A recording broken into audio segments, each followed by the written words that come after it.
from the pages of the hit comic book Spawn. Bring the action home with the Spawn Dreamhouse playset from McFarlane Toys. Ah, the 90s. If there's one comic book character that I think really represents and symbolizes the 90s, it might just be Spawn. Not only was he made and created in the 90s, released, I think, the first comic in 1992, but just like his design, the edgelord kind of look that he has.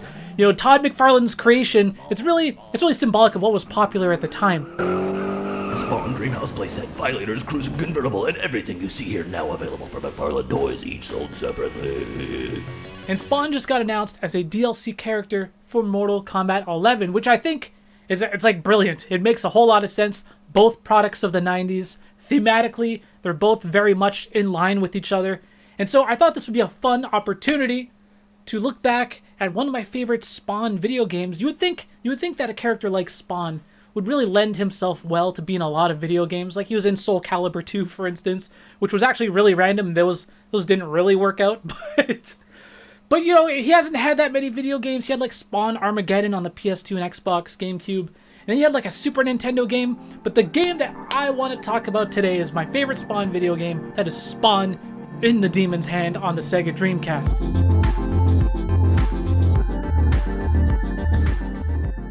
So, let's play some Spawn. Let's play some Spawn.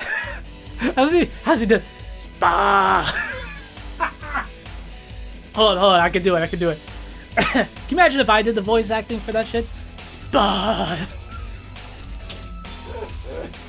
I can't fucking do it with my voice. I gotta get it all phlegmy. Spawn. So Spawn in the Demon's Hand. First of all, I think this game holds up. Maybe not controls wise, but visually, I'm capturing this through my framemeister through a Toro box on my Dreamcast, and it looks freaking incredible. Look at this shit, man. This game is 19 years old. It's crazy. This is an arena combat game with a huge roster of characters. I didn't even know that there were this many characters in Spawn. But of course, some of the roster is made up of just like some goons. Like I just unlocked like Green Beret 1. It's like, what? And a lot of these characters, they play like incredibly different from each other. Some can use weapons, some can't use weapons. Once you unlock like some of like the boss characters, and you can play as like these gigantic characters that can like really fuck people up in a single hit. But they can't carry weapons, so like they have certain drawbacks as well. Like in terms of balance, I don't think this game is balanced at all. Like, you're gonna have characters that are just way better than other characters, but that's what makes it fun. Like once I unlocked Cygor, who's just like this giant gorilla dude, I'm running around just one-shotting minions. When it used to take me so long to kill some of these dudes. The roster is absolutely one of the highlights of this game. Look at all these crazy big-ass demons you can play as. Spawn, you just play as a regular fat dude with a shotgun. He's just a regular guy. What is he even doing here, dude? Why is Merlin in this game? I'm clearly not up to speed on my Spawn lore. Holy shit, Cho'Gath is in this game, dude. I played this game for like several hours capturing the footage that you're watching right now. And man, it takes so long to unlock all of these characters because you gotta, basically, the way to unlock characters, you gotta beat the game with this character. Then you gotta beat this game with a different character, unlock that person. It's like crazy. How many times did I play through this goddamn game? So I ended up getting like pretty good because, I mean, it's an arcade game, right? It's an arcade game. And you really gotta like take advantage of a lot of the game's mechanics. Like once you knock somebody down, you know that they're gonna have like an invincible state once they wake up. So you knock someone down, you run away, you jump in the air, and then you go right back to kicking their ass and knock them down again. Mechanics. And again, depending on the character, some can use weapons, some cannot. Spawn, for instance, he can use weapons. And there's like this jank first-person mode you can use to like shoot your guns.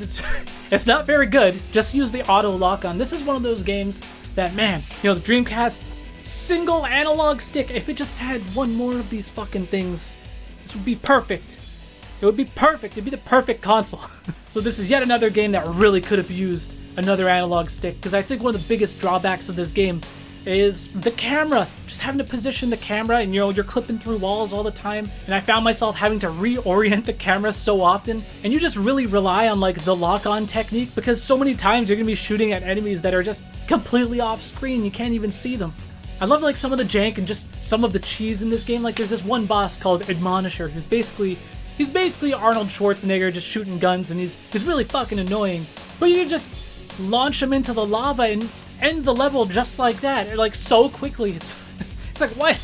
There are times where he fell in the lava on his own and I didn't even expect it.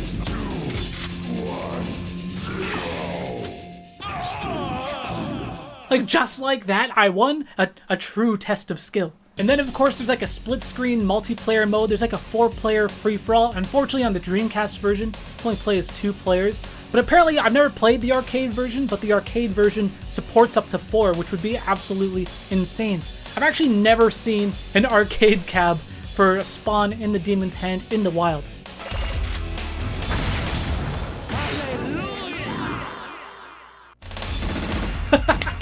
You did it, Spawn. You did it. You got him. Oh shit, I just unlocked the wolf. Wolf 1. God damn. Can you even beat the game as the wolf? How difficult would that shit be? Just for comparison, do you see how much damage I was doing with the other characters? Look at the wolf, man. How the hell am I supposed to clear the arcade mode with the wolf? Oh shit, he breathes fire? Look at this. Look at this. Yo, we actually beat the first stage using the wolf. I'm pretty proud of that. This game is very gratuitous, it's dumb fun, like it knows what it is. You know, you're ending the round and just this dude's just getting blown up. It's freaking amazing. And then there's the music, like even like that intro music and the background music and some of the character themes, like listen, I would never pop any of these tracks into like my Spotify playlist or anything like that, but they're pretty badass and I think they complement the game really, really well. I'm pretty sure that this game didn't get very good reviews when it came out either, which is a real shame because, you know, 19 years later, that's where we are right now, and going back and playing this, it's like they don't make games like this anymore. They just don't exist. Especially seeing as how it's like one of the few Spawn games. I actually think Spawn in the Demon's Hand is fucking awesome. Anyways, I just wanted to talk about Spawn in the Demon's Hand because it just makes sense right now. Dreamcast is quickly approaching its 20th birthday, its 20th anniversary for its North American release, which is absolutely insane. And then plus we have Spawn coming out in Mortal Kombat 11 in probably just a few months. Now available from Parla Toys, each sold separately. Man, the 90s were the best! Of course, there's a lot more Dreamcast games that I want to check out. Let me know if you guys have any recommendations. Thank you so much for watching this video. Peace out.